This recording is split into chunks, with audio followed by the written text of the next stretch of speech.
265장 찬송하시겠습니다. 265장입니다.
묵상기도 하심으로 수예배를 하나님 앞에 드리시겠습니다.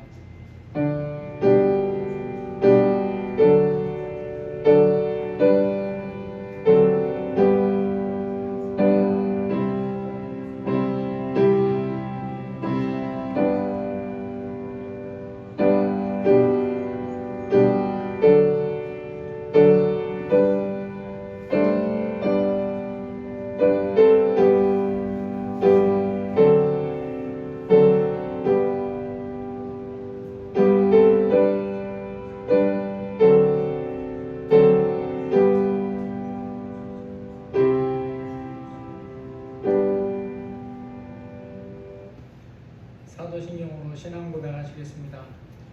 전능하사 천지를 만드신 하나님 아버지를 내가 믿사오며 그 외아들 우리 주 예수 그리스도를 믿사오니 이는 성령으로 잉태하사 동정녀 마리아에게 나시고 본디오 빌라도에게 고난을 받으사 십자가에 못 박혀 죽으시고 장사한 지 사흘 만에 죽은 자 가운데서 다시 살아나시며 하늘에 오르사 전능하신 하나님 우편에 앉아 계시다가 저리로서 산자와 죽은 자를 심판하러 오시리라.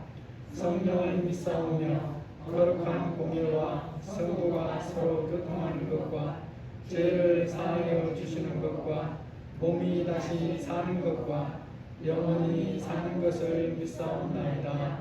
아멘. 찬송가 성가 257장입니다.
예배를 위해서 기도하시고 우리 교회 성도들과 교회를 위해서 우리 자라나는 우리 자녀들을 위해서 기도하시고 또 이 코로나가 특별히 지금 서울에서 또 경기권에서 갑자기 막 이렇게 많이 늘어나고 있는데 주님 불쌍히 여겨주시고 속히 잘 종식되고 끝나게 해달라고 제가 우리 함께 예배를 위해서 기도하시겠습니다. 하나님 감사합니다. 저희들을 사랑하시고 수요일을 불러주시니 감사합니다. 아버지 시간의 마음과 생각을 주님이 다스려 주셔서 하나님이 받으시는 예배를 드리게 도와주시고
하나님 아버지, 저희들이 이 시간 수요예배로 모였습니다. 성령께서 함께하여 주시고 우리가 영과 진리로 하나님 기뻐하는 귀한 예배 드리게 하여 주옵소서. 우리 자녀들을 기억하여 주시고 아버지 하나님 그들에게 지혜와 총명을 다하여 주시며 그들의 앞날을 세밀하게 살피시고 인도해 주시기를 기도드립니다. 이 시간에도 주님 앞에 모였사오니 우리의 마음과 생각들이 온전히 주님을 향하도록 도와주옵소서. 특별히 코로나가 또 갑작스럽게 많이 늘어나서 큰 걱정이 되는데 불쌍히 여겨주시고 아버지 하나님 속히 종식되게 하여 주시며 또 백신도 원활하게 또 잘 맞을 수 있게 하여 주시고 큰 부작용들이 없도록 주님 도와주시며 또 수고하는 이들을 불쌍히 여기시고 새 힘을 주시기를 기도합니다. 이 시간 우리의 마음과 생각들을 주장하여 주옵소서. 예수님의 이름으로 기도합니다. 아멘. 하나님 말씀 출애굽기 32장 25절에서 35절입니다.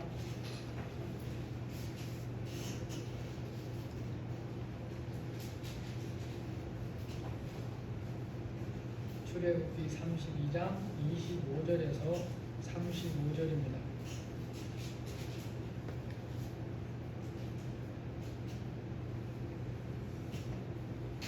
모세가 본즉 백성이 방자하니 이는 아론이 그들을 방자하게 하여 원수에게 조롱거리가 되게 하였습니다. 위에 모세가 진문에서 이르되 누구든지 여호와의 명에 있는 자는 내게 따라오라 하매 내 자손이 다 모여 그에게 갈고한지라. 모세가 그들에게 이르되 이스라엘의 하나님 여호와께서 이렇게 말씀하시기를 너희는 각각 허리에 칼을 차고 진 이 문에서 저 문까지 왕래하며 각 사람이 그 형제를 각 사람이 자기의 친구를 각 사람이 자기의 이웃을 죽이라 하셨느니라. 내 자손이 모세의 말을 응하매 이 말을 백성중에 3,000명까지 죽임을 당하니라. 모세가 이르되 각 사람이 자기의 아들과 자기의 형제를 쳤으니 오늘 여호와께 헌신하게 되었느니라. 그가 오늘 너희에게 복을 내리시리라. 이스라엘 모세가 백성에게 이르되 너희가 그 죄를 범하였도다.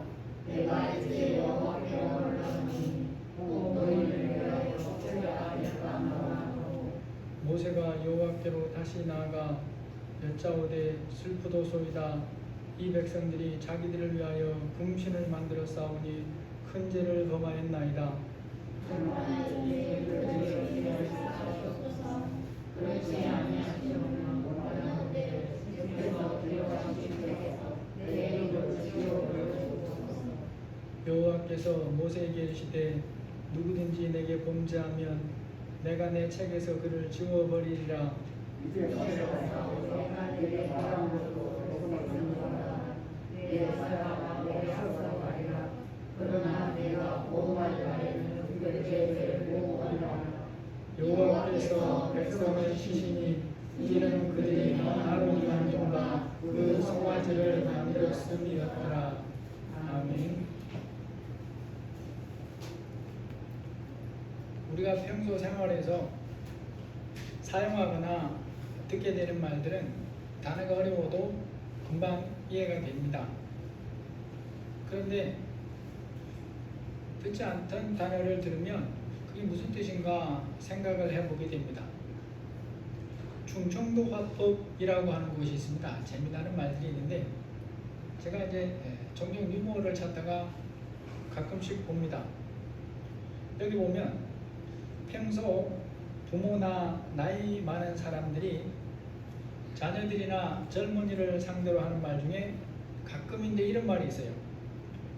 냅두어 그래도 맴은 착한 인기, 이런 말이 있답니다. 저는 이 말을 들을 때 이해하는 것이 그래도 쓸만한 한 구석은 있구나 라는 정도의 의미라고 생각을 했어요. 현재는 별 볼 일이 없는데 그래도 어느 작은 부분은 가능성이 남아있다 라는 뜻으로 사용하는 말로 알았다는 거예요. 그런데 그 지역에서 이 말을 사용할 때는 전혀 다른 뜻이었습니다. 일말에 작은 가능성이라도 있다는 게 아니고 반대예요. 전혀 없다는 거예요. 아무짝에도 쓸모없는 녀석이라는 그런 뜻이라는 거죠. 같은 말인데도 지역과 상황에 따라서 그 의미가 이렇게 달라질 수 있습니다. 비슷한 것이 아니라 작은 차이가 아니라 완전히 다르다는 거예요. 이처럼 어떤 말은 지역과 상황에 따라 큰 차이를 가진 말로 쓰여지고 있지만 그런 말을 듣는 사람 입장에서 보면 달라지는 건 아무것도 없습니다. 그런 표현의 다름으로 인해서 그 사람의 실제가 차이가 나는 것은 아무것도 없다는 거죠. 다만 다른 사람들이 그렇게 다를 것이라고 여기면서 사용하는 것 뿐입니다. 그 사람 상황은 아무것도 안 바뀌었다는 거예요. 그러면 성경에서 하나님 말씀에서 특정하게 표현하는 것은 어떤 의미를 가질까라는 것입니다.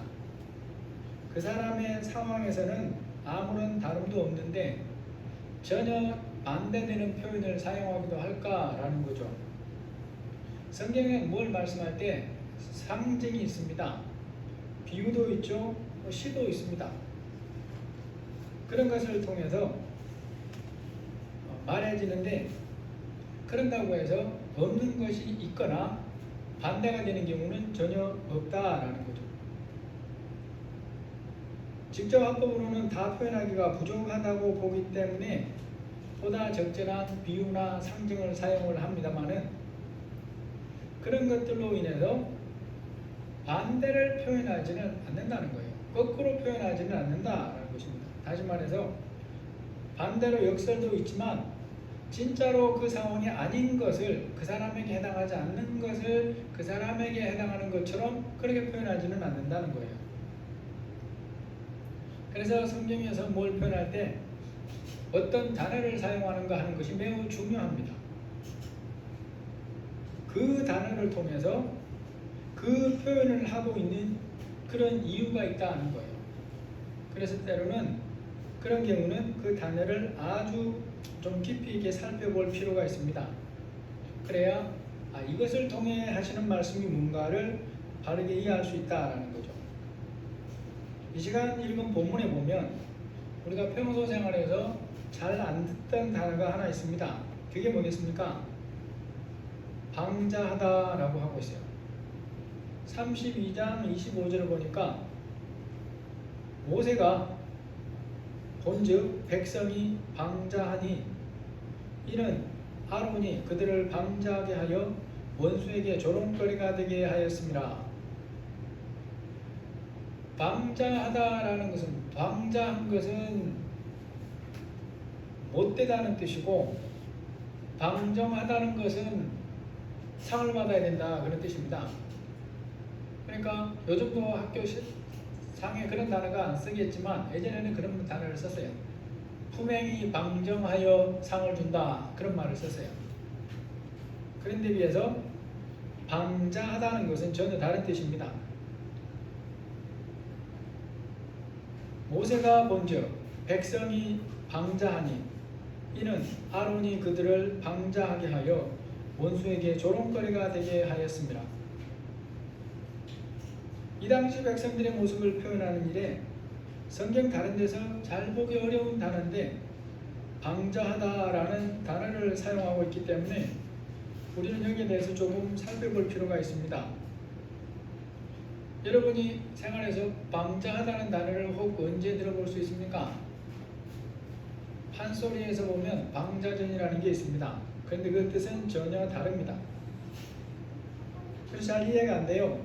어학 사전에 찾아보면 이렇게 설명합니다. 어려워하거나 삼가하는 태도가 없이 무례하고 건방지다 이렇게 설명하고 있어요. 어려워하거나 삼가하는 태도가 없이 무례하고 건방지다, 이게 방자하다는 뜻에 대해서 어학사전에서 설명하고 있습니다.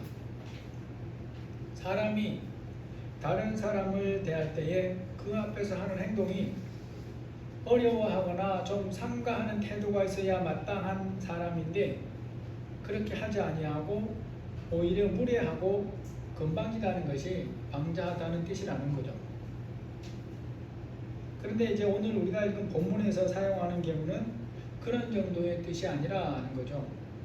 그런 어학사전 설명보다 훨씬 더 강하고 격한 뜻으로 사용하는 단어입니다.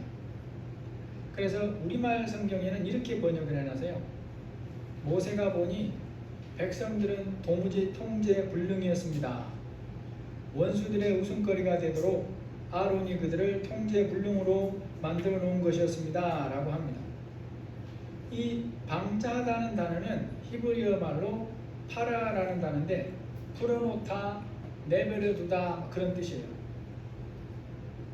그래서 또한 날뛰게 하다, 잡지 않고 놓다 이런 의미로도 사용이 됩니다.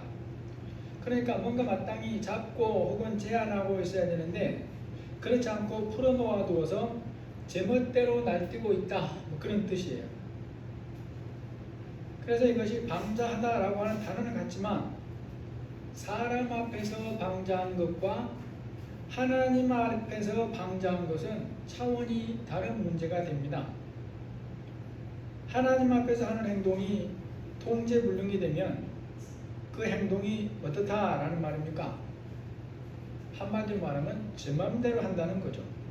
하나님의 말씀을 거부하고 대적하면서 제 마음대로 행하는 것이 방자함인데, 이것이 또 영적인 의미에서 보니까 원수의 비웃음거리가 되고 모세의 통제도 받지 않는, 말씀으로 통제함도 받지 않는 통제불능의 상태에 있다라는 것이 지금 백성들의 모습이다라는 거죠.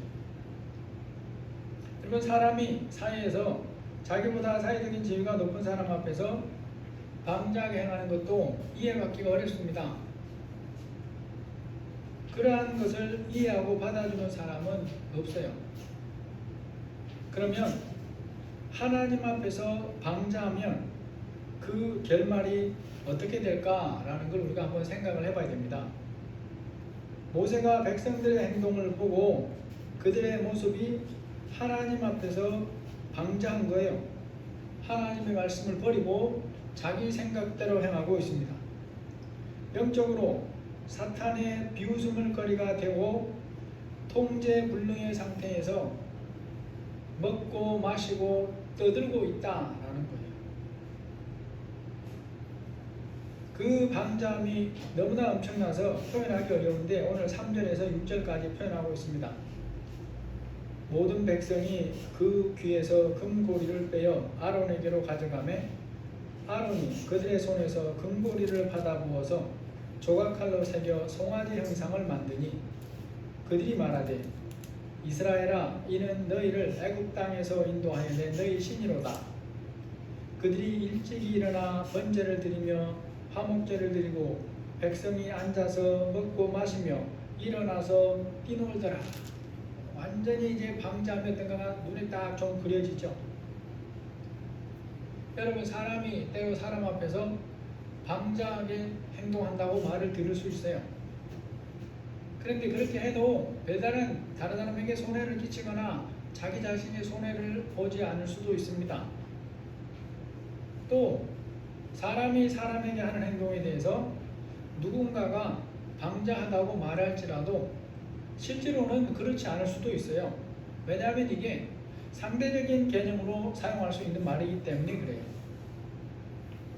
그러나 하나님의 말씀인 성경에서 특정한 사람들의 행위에 대한 말씀할 때에 그것도 사람이 아닌 하나님 앞에서 방자하다라고 말하면 이것은 보통 문제가 아니라는 걸 우리가 알아야 됩니다.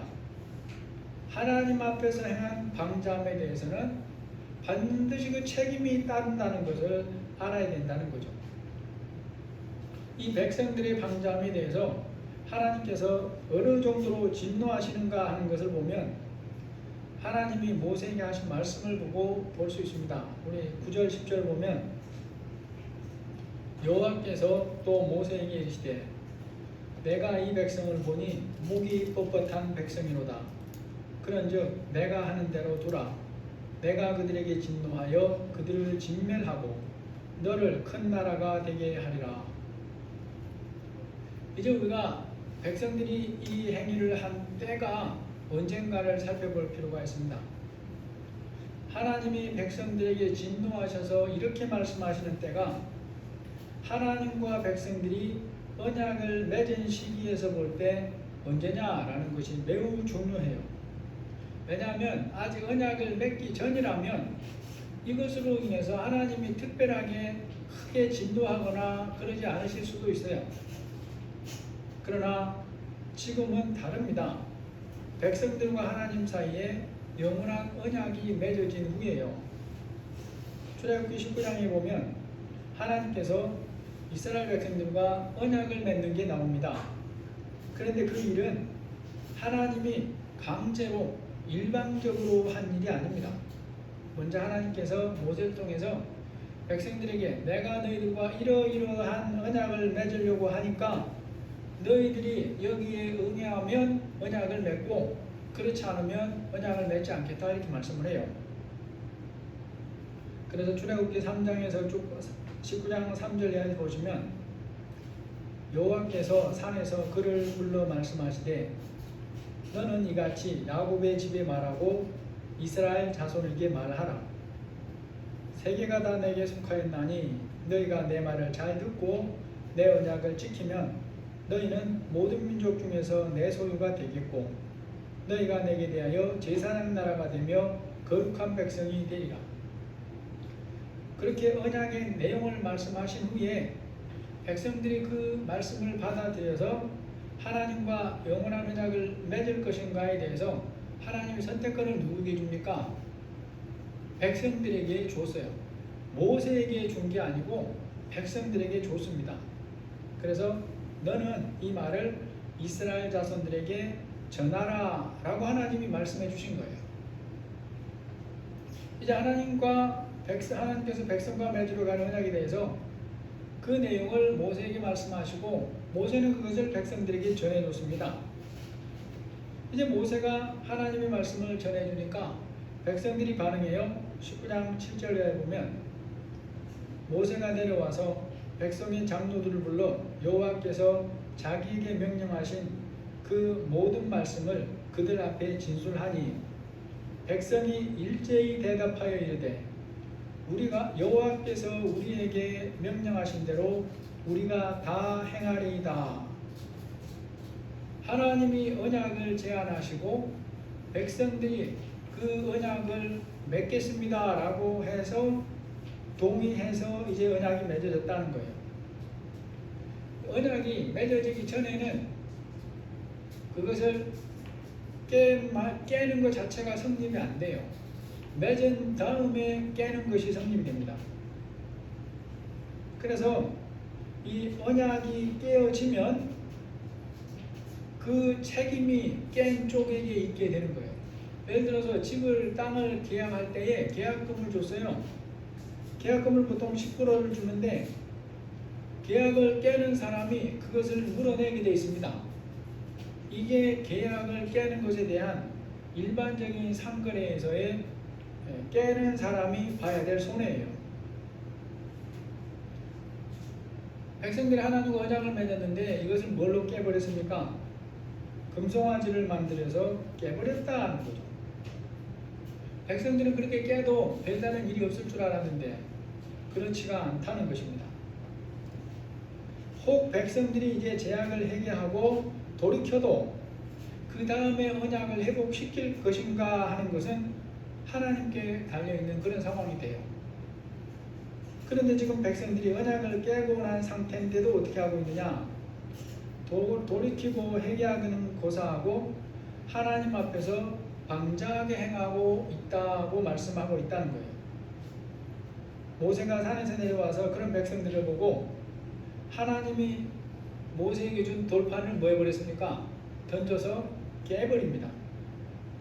이것은 하나님의 진노가 얼마나 큰가를 보여주는 것이고 동시에 그들이 하나님과 맺은 언약을 깼다는 것을 상징적으로 보여주는 행동이에요. 그런데도 백성들은 두려워하기는커녕 여전히 방자하게 행하고 있다는 거예요. 하나님의 진노를 받아 당장에 멸망당해도 아무런 할 말이 없는 그들인데 모세가 내려와서 그들 앞에 섰는데도 불구하고 자기들의 행동을 전혀 잘못됐다고 생각하지도 않고 중단하지도 않고 계속 그 짓을 하고 있는 거죠. 그러니까 하나님이 얼마나 진노하셨는지 그들을 싹 쓸어버리고 새로운 민족을 세우겠다라고 말씀할 정도예요. 그렇게 급박한 상황에서 이제 모세가 특단의 조치를 취하는 것이 오늘 본문 중에 나와 있습니다. 모세가 이렇게 말하고 행하는 것을 보면 무섭다고 여겨질 정도예요. 왜냐하면 모세가 지금 하는 일이 뭐냐면 그들을 즉결 심판하는 것이기 때문에 그래요. 그것이 바로 백성을 방자하게 행하도록 주동한 자들을 다 죽이는 것입니다. 모세는 언약이 깨진 상황에서 그와 백성들이 할 수 있는 마지막 돌이킴이 무엇인가를 너무나도 분명하게 깨달았어요. 당장에 범죄 주동자들을 처벌하고 하나님의 용서를 구하는 것 외에는 다른 백성들을 살릴 방법이 없다는 것을 깨달았다는 것입니다. 그런데 이 반역한 자들을 심판하는 일은 모세 혼자 하지 않습니다. 백성 중에는 이 반역에 찬성하지 않는 사람들이 있었어요.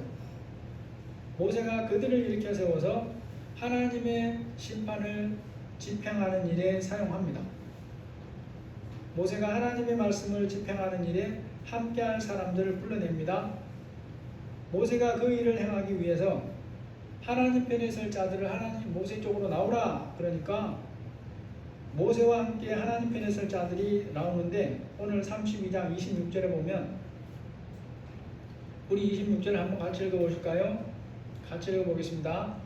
이에 모세가 진 문에 서서 이르되 누구든지 여호와의 편에 있는 자는 내게로 나오라 하매 레위 자손이 다 모여 그에게로 가는지라. 모세의 말을 듣고 반역하는 자들의 편에 서지 아니한 자들이 모세에게로 나갑니다. 이것은 곧 그들이 하나님 편에 서는 자들이었다라는 거예요.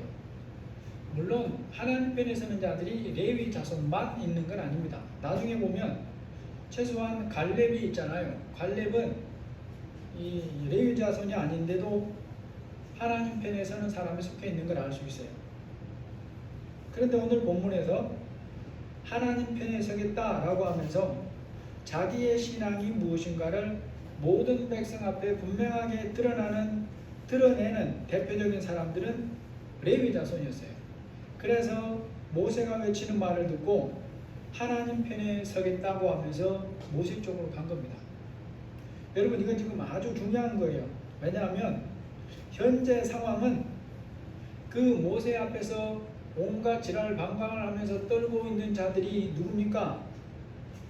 방자하게 행하고 있는 자들이 하나님을 대적하고 금송아지를 만들고 그것이 자기들을 이끌어낸 신이라고 지금 막 섬기고 마시고 뛰고 놀고 막 그런 상황이 있어요.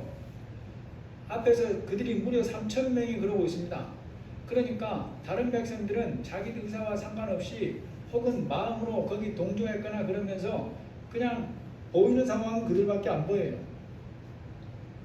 그 방자하기를 중단하지 않고 있어요. 대세가 그들에게 다 가버렸다는 걸 눈으로 봐도 보인다는 것입니다. 그런데 눈에 보이는 상황이 그러한데도 불구하고 모세의 말을 듣고 하나님 편에 서겠습니다 라고 나오는 사람들이 주로 레위 자손들이었다라는 거예요. 12지파 중에서 유일하게 레위 자손들만이 하나님 편에 서겠다고 일어선 것입니다. 이제 우리가 알아야 될 것 중에 하나가 성경을 읽는 독자들이 본문의 현재 시점에서 레위 지파와 관련해서 알아야 될 것이 있어요. 현재 시점에서는 하나님께서 레위 지파를 택하신 시점이 아직 아니라라는 거예요. 이 일은 하나님이 나중에 행하시는 그런 일이에요. 성경 전체에서 보면 하나님이 왜 레위 지파를 택하시고 그들에게만 하나님을 전담하여 섬기며 살도록 하셨는지에 대해 말씀해 주는 것이 없습니다. 다만 하나님이 모세에게 그렇게 말씀하셨고 그들이 맡은 일을 말씀해 주셨어요. 이것은 오직 하나님의 절대 주권으로 하신 일이라는 것을 우리가 알 수 있을 뿐입니다. 그런데 눈에 보이는 부분에서 하나님이 왜 12지파 중에 오직 레위 지파를 택하시고 성전에서 하나님을 섬기는 일을 오직 그들에게만 하도록 하셨을까에 대해서 독자들이 짐작해 볼 수 있는 부분이 있어요. 그것이 바로 본문의 말씀이라는 것입니다. 모세의 말을 듣고 레위 자손들이 보이는 상황은 여전히 백성들이 방자하게 행하고 있음에도 하나님 편에 섰다라는 거예요. 지금 이 상황에서 하나님께서 모세를 통해 백성들에게 자신이 어떤 신앙을 가지고 있는가, 누구 편에 설 것인가를 드러내라고 말씀하셨다는 거예요. 지금은 드러내야 되는 시간이었다는 거예요. 이 말씀에 오직 레위 자손만이 보이는 상황을 보면서 주저하거나 침묵하지 않고 자신의 신앙이 무엇인가를 분명하게 드러냈다고 하는 아주 중요한 사실이죠. 하나님께서 12지파 중에서 레위 지파를 택하신 이유 중에는 보이는 부분에서 성경의 독자들이 알 수 있는 중요한 이유가 이것이 아니었을까 생각해 볼 수 있는 그런 부분입니다. 여러분, 레위는 야곱의 12아들 중에서 장남도 아니에요. 장남은 범죄에서 장남 자격을 잃어버렸습니다. 르우벤이죠. 그런데 르우벤은 그렇다 치고 둘째도 아니에요. 레위는 셋째입니다. 셋째인데도 하나님이 이 레위의 자손을 택해서 성전 임무를 맡겼다는 거예요. 모세가 하나님의 뜻을 따라 하나님 편에서 레위 자손에게 이렇게 명령합니다. 27절에 보니까 모세가 그들에게 이르되 이스라엘의 하나님 여호와께서 이렇게 말씀하시기를 너희는 각각 허리에 칼을 차고 진 이 문에서 저 문까지 왕래하며 각 사람이 그 형제를 각 사람이 자기의 친구를 각 사람이 자기의 이웃을 죽이라 하셨느니라.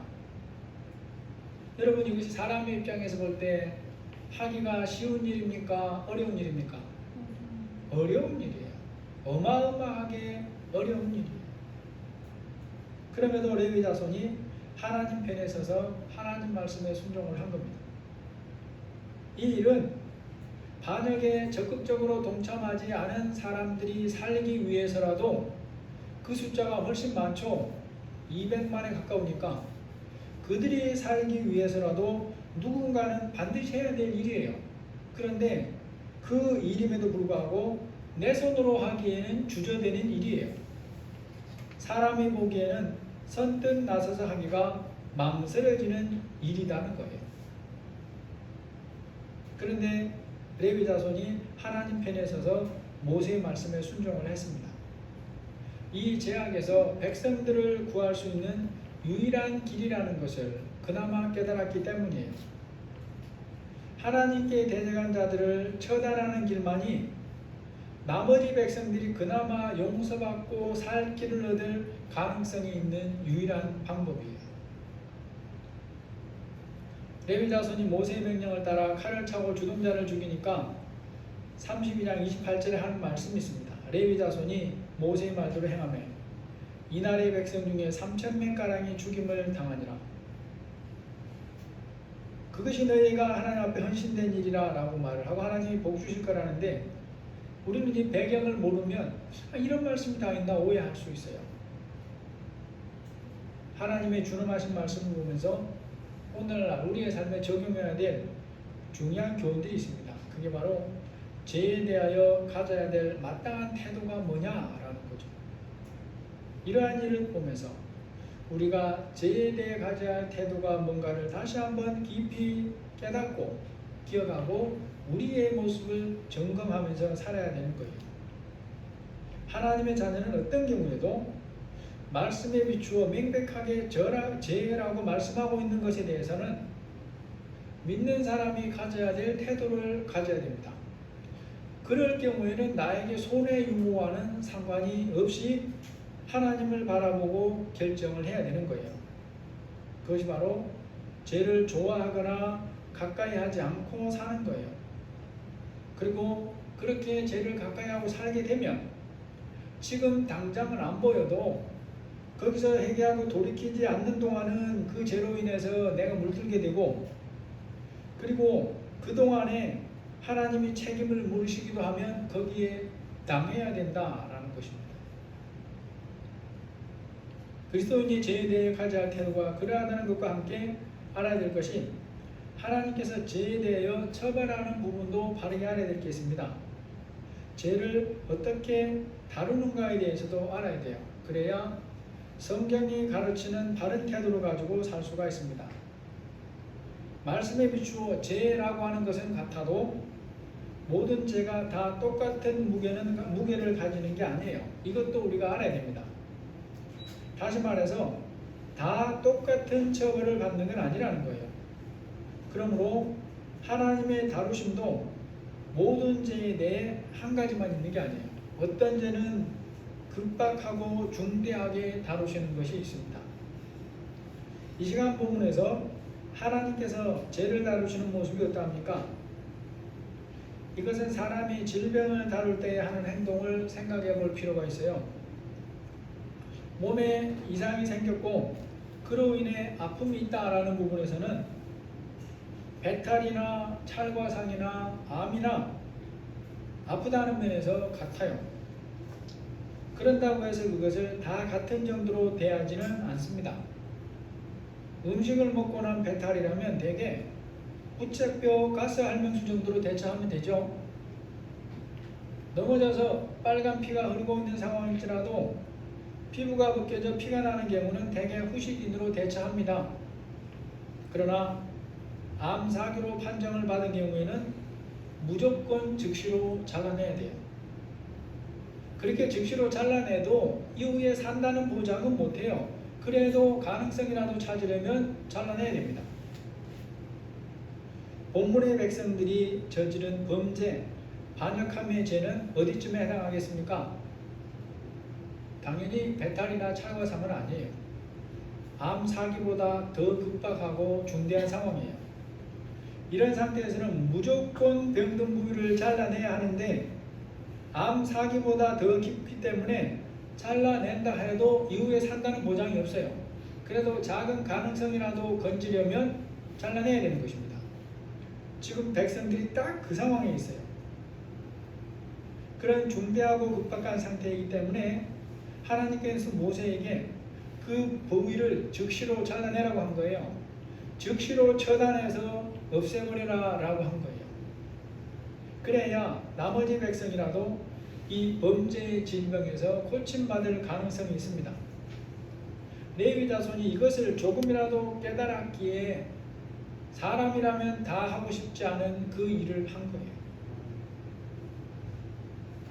레위 자손의 순종으로 인해 이제 남은 백성들에게는 용서받고 살 수 있는 가능성이 작게라도 생겼어요.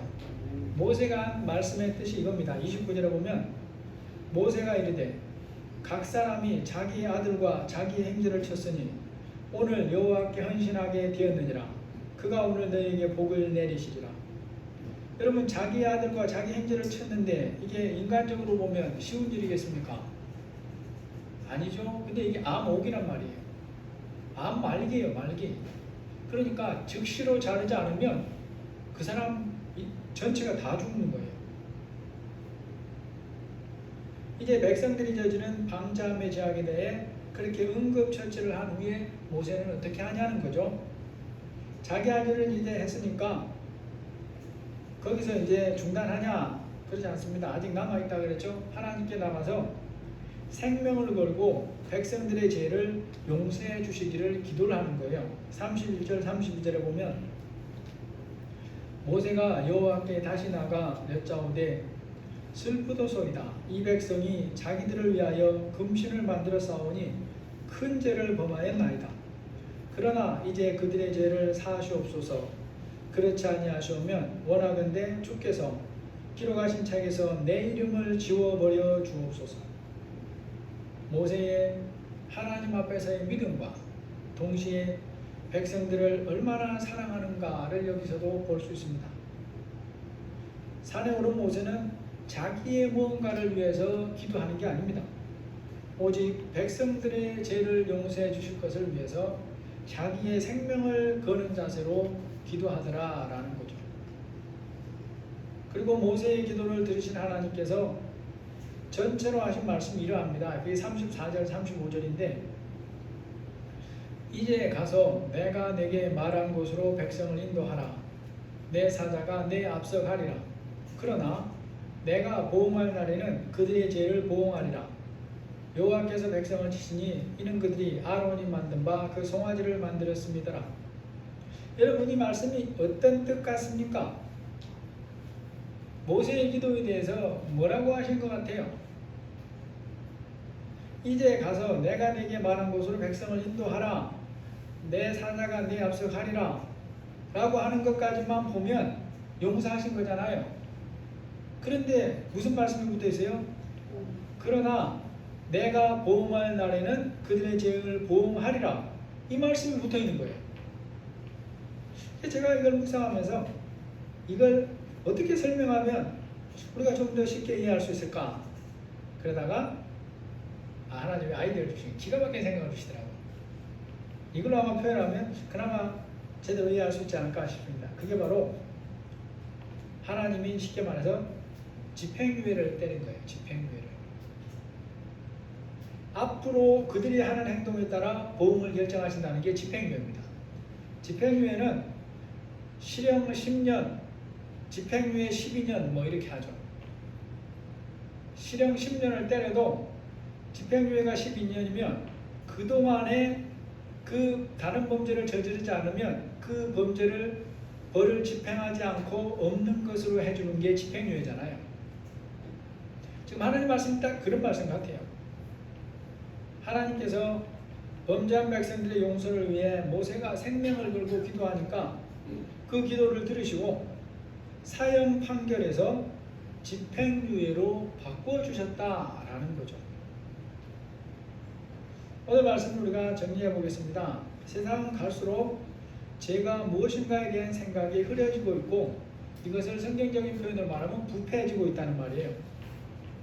인류의 보편적 윤리도덕이라는 기준조차 시간이 갈수록 흐려지고 있어요. 하나님 말씀에 비추보면 더욱 그러합니다. 하나님의 성경 말씀에 명백하게 죄라고 말씀하는데도 마치 자신들이 하나님이라도 된 것처럼 어떤 것은 죄가 아니라고 말하고 해도 괜찮다고 말하고 막 그래요.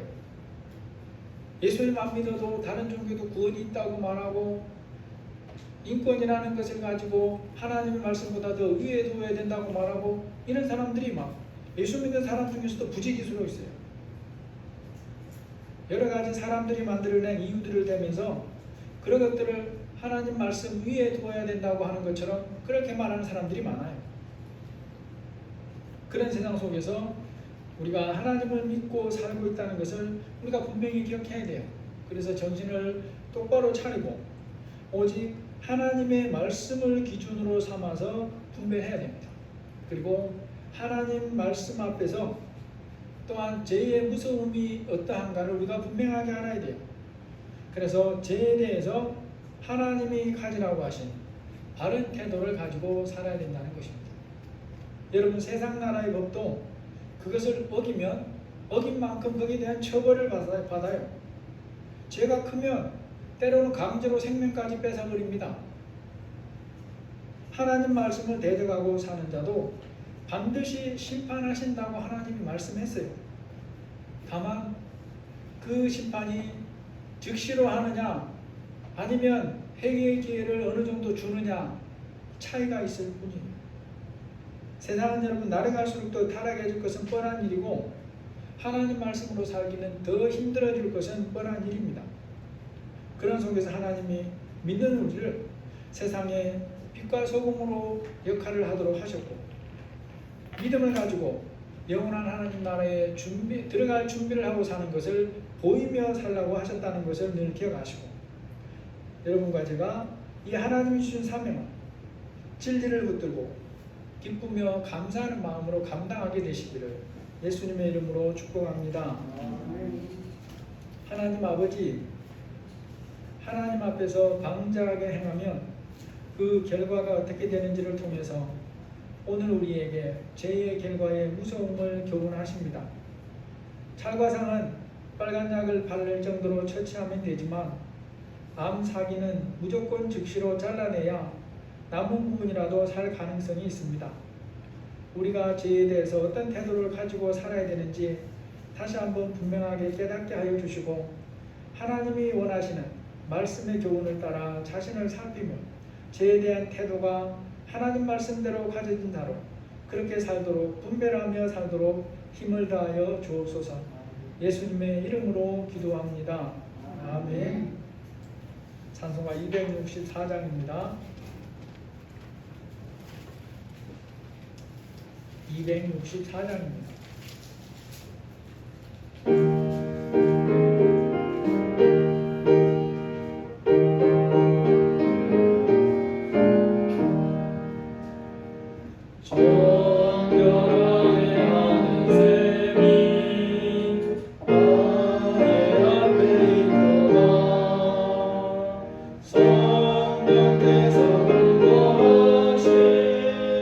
제신 생각하신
찬양하리 주를 따라오리라 주께 영광 돌리라 우리 죄를 씻어주셨네. 예수님이 가르쳐주신 기도로 예배 마치겠습니다. 하늘에 계신 우리 아버지여, 이름이 거룩히 여김을 받으시오며 나라가 임하옵시며 뜻이 하늘에서 이루어지는 것 같이 땅에서도 이루어지이다. 오늘 우리에게 일용할 양식을 주시고 우리가 우리에게 죄 지은 자를 사하여 준 것 같이 우리 죄를 사하여 주시고 우리를 시험에 들게 하지 마옵시고 다만 악에서 구하옵소서. 대개 나라와 권세와 영광이 아버지께 영원히 있사옵나이다. 아멘.